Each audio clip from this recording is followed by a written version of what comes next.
میں نے بچوں سے کہا چلو یار میں تو تم لوگ کو ہنساتا ہوں, آج تمہارے پاس کوئی لطیفہ ہے تو سناؤ. یہ پڑھائی بھی ہو رہی ہے اور لطیفے بازی بھی ہو رہی ہے, بچے ایسے ہی پڑھتے ہیں. اب ہمارے یہاں کیسے پڑھایا جاتا ہے چھوٹے بچوں کو, ایسے قاری صاحب نا یوں کر کے بیٹھا چنگیز, اور اسکول ٹیچر بھی ایسے ہی ہے. ابے ایسے بچہ تھوڑی پڑھے گا یار.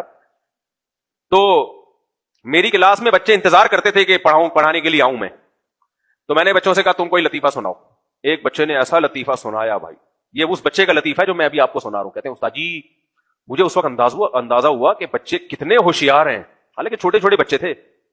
چھوٹے بچے کو تو پریگنینسی کا نہیں پتا ہوتا, ان کو تو ماؤں نے سکھایا ہوا ہوتا ہے پری لے کے دے کے چلی گئی تھی, اور اس طرح کی باتیں کر رہے ہوتے ہیں بچے.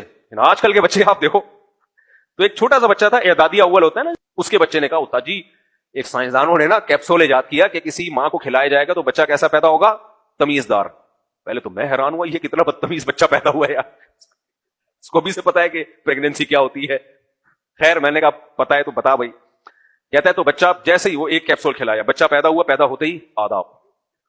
یہ اور وہ ایسا اسٹائل مار رہا تھا نا, وہ چھوٹا بچہ ایسے ایسے گردن ہلا رہا تھا, یہ خاص اسٹائل سے گردن ہلا رہا تھا, کہہ رہے آداب آداب.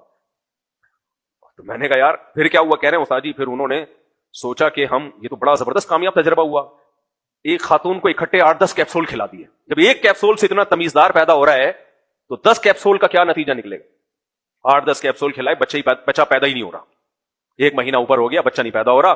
الٹرا ساؤنڈ کیا, پتا چلا 2 بچے ہیں, ہر ایک دوسرے سے کہہ رہے پہلے آپ, وہ کہہ رہے نہیں. اچھا اس نے ایسی باڈی لینگویج تھی نا اس بچے کی, کہہ رہے نہیں پہلے آپ, وہ کہہ رہے نہیں پہلے, ایسی باڈی لینگویج بنائی اس نے, وہ کہہ رہے پہلے آپ, کہہ رہے 1 مہینہ ہو گیا اسی تمیز میں مارکیٹ میں آئے نہیں.